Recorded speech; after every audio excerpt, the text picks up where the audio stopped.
Assalamualaikum teman-teman, seperti biasa sebelum mulai Mimin mendoakan semoga teman-teman semua selalu dalam keadaan sehat walafiat. Oke, kali ini kita akan melanjutkan Martial Master versi novel bagian 1839. Bagi yang baru bergabung, selamat bergabung, dan bagi yang belum subscribe dulu lah agar Mimin tambah semangat lagi nih bikin videonya. Oke, kalau sudah kita langsung masuk ke isi ceritanya.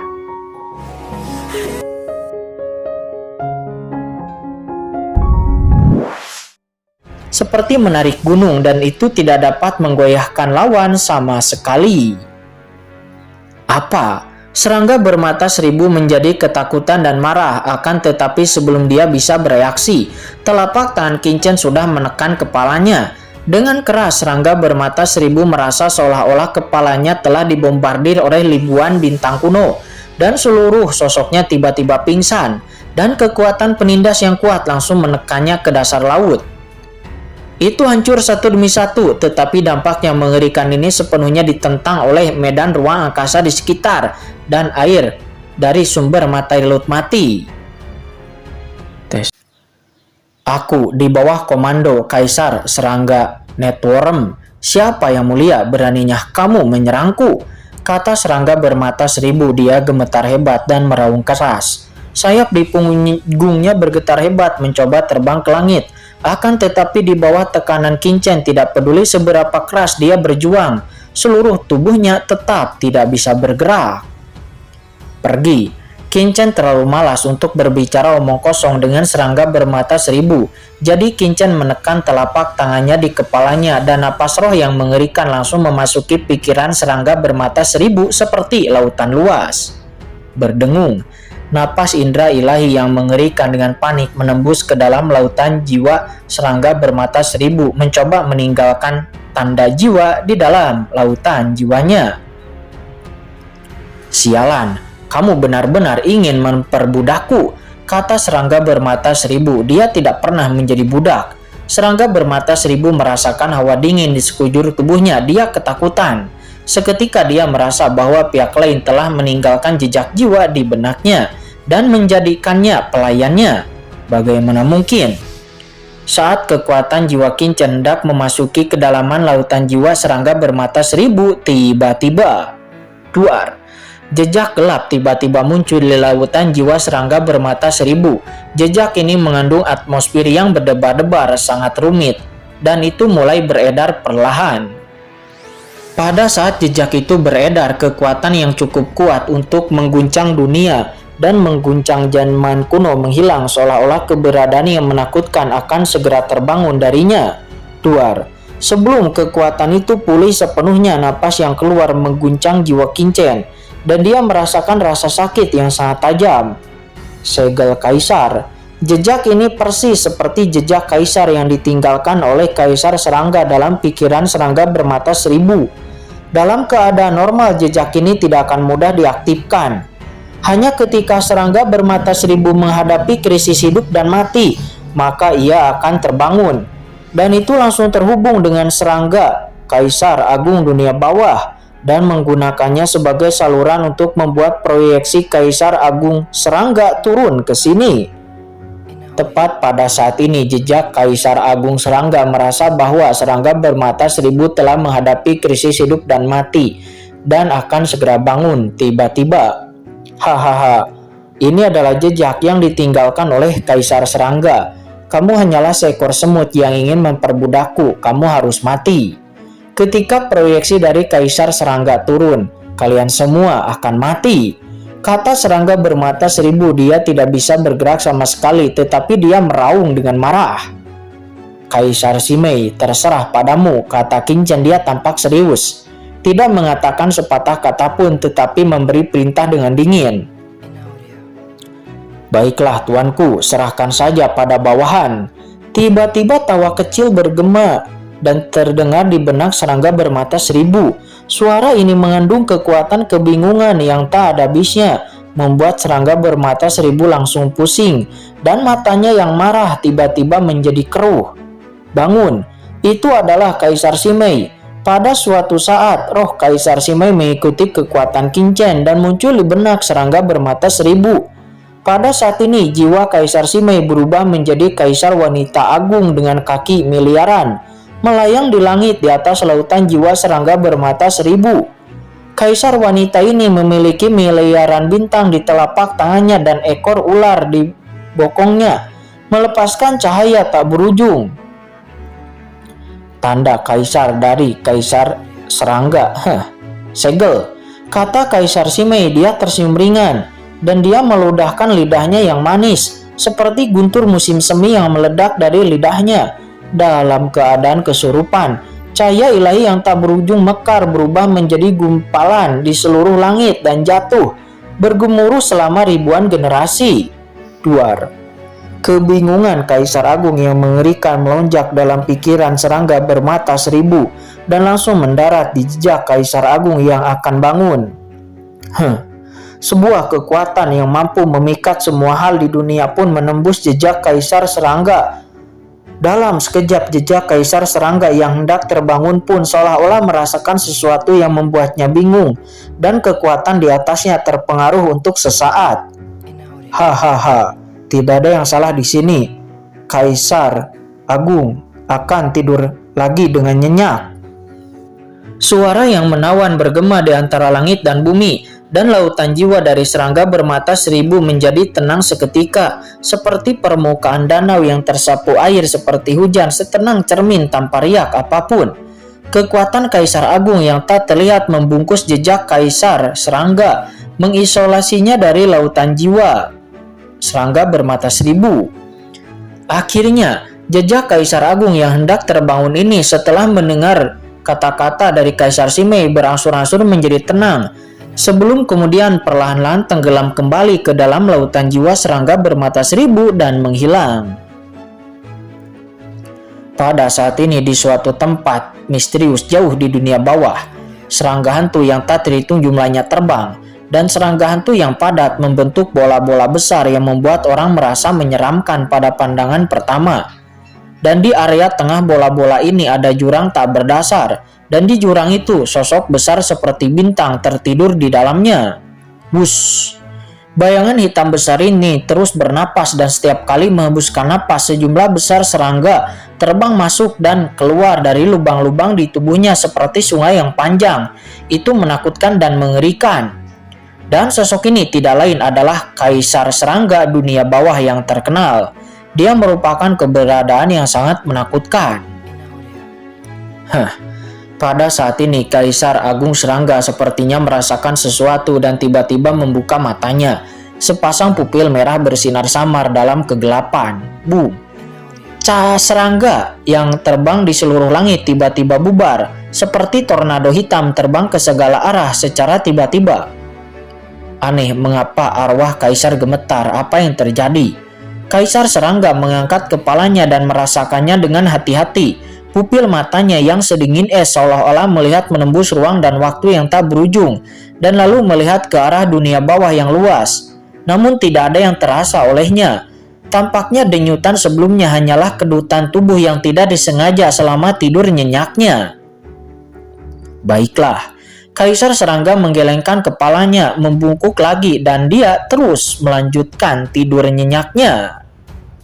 Wush, wush. Sementara serangga-serangga itu kembali berkumpul lagi, mengebor dan mengalir melalui lubang-lubang di seluruh tubuh Kaisar Serangga, menghisap napas Kaisar, seperti sungai panjang yang mengalir. Saat ini jauh di dalam lautan mati, lautan jiwa dari serangga bermata seribu. Tuan belum melakukannya.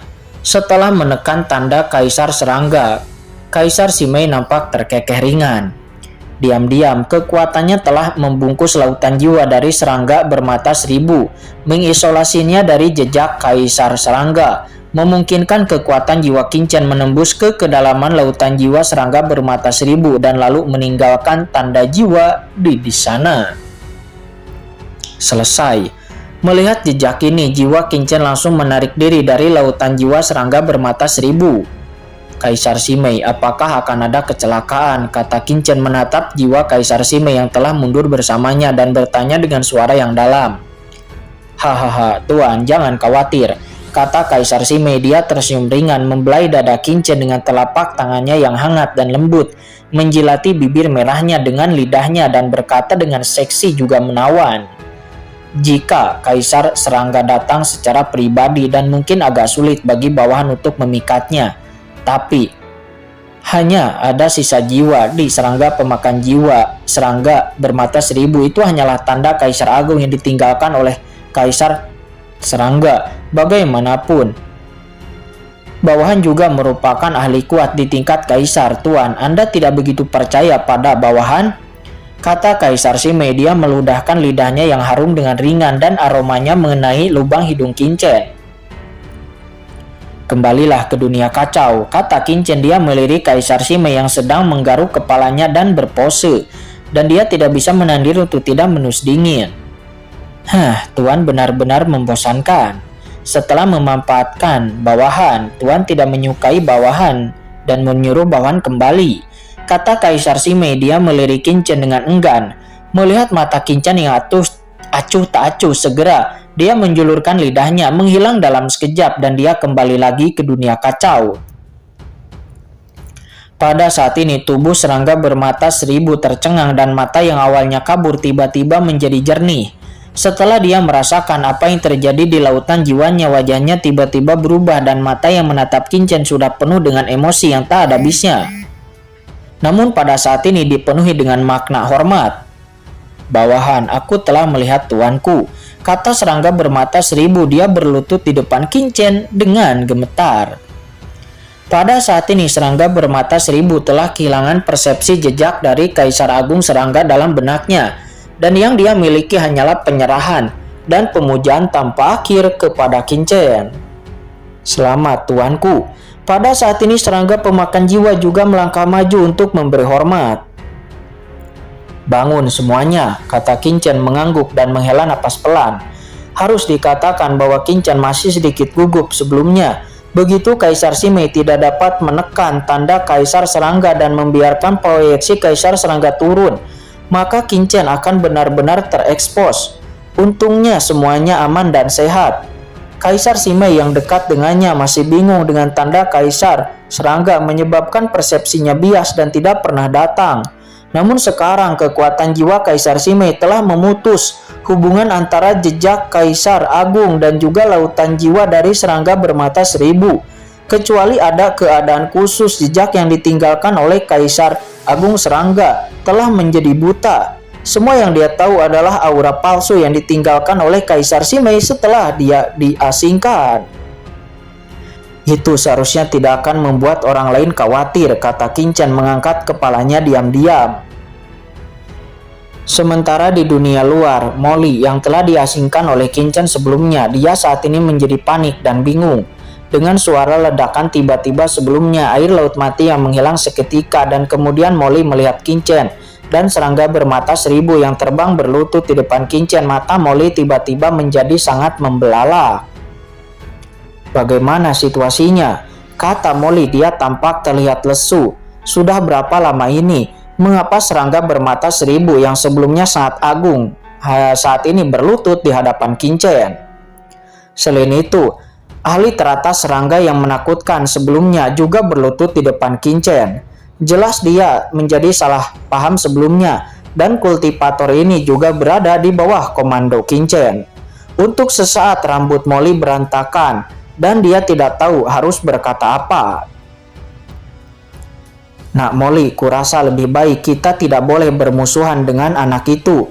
Kincen ini hanyalah sekte jahat, kata Lelur Bisluo. Dia tidak dapat berbicara saat ini dan suaranya bergetar.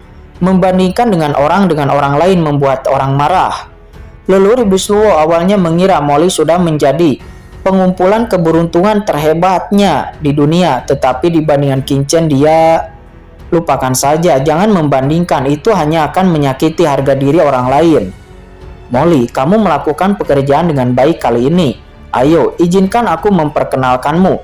Yang ini adalah serangga pemakan jiwa dan yang ini adalah serangga bermata seribu. Sekarang keduanya adalah pelayanku, kata Kincen tersenyum tipis kepada Molly. Kali ini jika Molly tidak menarik lawan, dia tidak akan menaklukkannya dengan mudah. Mendengar semua itu, wajah Molly menjadi jelek. Kamu menyebutnya apa? Tidak buruk. Aku membuat diriku tampak seperti bawahan. Qingchen, sebagai lawan, aku ingin menasihatimu. Meskipun kamu bisa menggunakan berbagai cara untuk menjadi lebih kuat, kamu tetap harus mempertahankan martabat paling dasar sebagai manusia. Jangan kehilangan dirimu untuk hal-hal tertentu, kata Molly. Dia menus dingin. Molly sekarang mengerti bahwa Qingchen begitu kuat hanya karena dia telah berlindung kepada Kaisar Agung Yongming. Dengan kekuatan 4 Kaisar Agung tidak mudah untuk menaklukkan serangga bermata 1000, dan dia pasti bisa melakukannya lebih baik daripada dirinya. Hanya saja dia tidak mau repot-repot melakukannya. Qingchen mengerutkan kening dan menatap Molly. Apa yang dibicarakan oleh orang ini? Namun Qingchen tidak mau repot-repot mempelajarinya dengan seksama. Lalu Qingchen berkata dengan ringan, Molly, pergilah lagi dan undang para pemimpin komando Kaisar Si Huang. Mendengar itu, Molly ingin mengatakan alasannya, tetapi bibirnya bergerak dan dia tetap tidak mengatakannya. Qianyan, kamu kembali bersamanya dulu, kata Qingchen menoleh untuk melihat serangga bermata 1000 alias Qianyan. Serangga bermata 1000 tidak bisa pergi terlalu lama, jika tidak dia akan mudah dicurigai. Baik tuanku, kata serangga bermata 1000 berkata dengan hormat. Sialan, kata Molly. Dia mengeluh dan dia segera berbalik dan pergi bersama serangga bermata 1000. Boom, segera 2 sosok menembus langit. Saudara Qianyan, apa yang terjadi di dalam? Di perjalanan, Molly bertanya dan dia juga sangat ingin tahu tentang bagaimana Qingchen bisa menaklukkan pria kuat seperti itu di level puncak transenden. Saudara Molly, jika Anda ingin tahu, Anda dapat bertanya kepada tuanku, kata serangga bermata 1000. Dia tersenyum tipis. Mendengar itu, Molly tidak bisa berkata-kata, dan tak lama kemudian keduanya telah kembali ke stasiun. Molly menggunakan metode yang sama lagi untuk mengundang Si Lau abadi di bawah komando Kaisar Si Huang. Setelah melihat kotak lain yang diberikan Qingchen kepada Molly, Si Lau mayat hidup juga menunjukkan keterkejutan di wajahnya, dan dia tidak sabar untuk mengikuti Molly. Hal ini membuat Molly merasa sangat gatal. Apa sebenarnya yang dimasukkan Qingchen ke dalam kotak itu? Mengapa semua orang melihatnya dengan ekspresi seperti ini?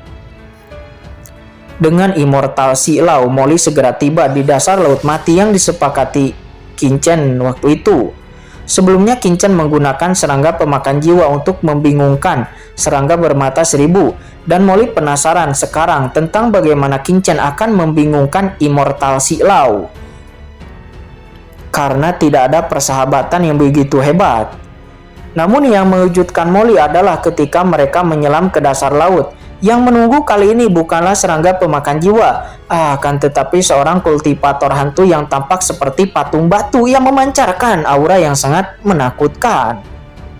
Leluhur batu, itu benar-benar kamu. Mengapa kamu ada di sini? Melihat leluhur hantu batu, immortal Si Lau segera berkata dengan kaget dengan ekspresi yang sangat terkejut di wajahnya.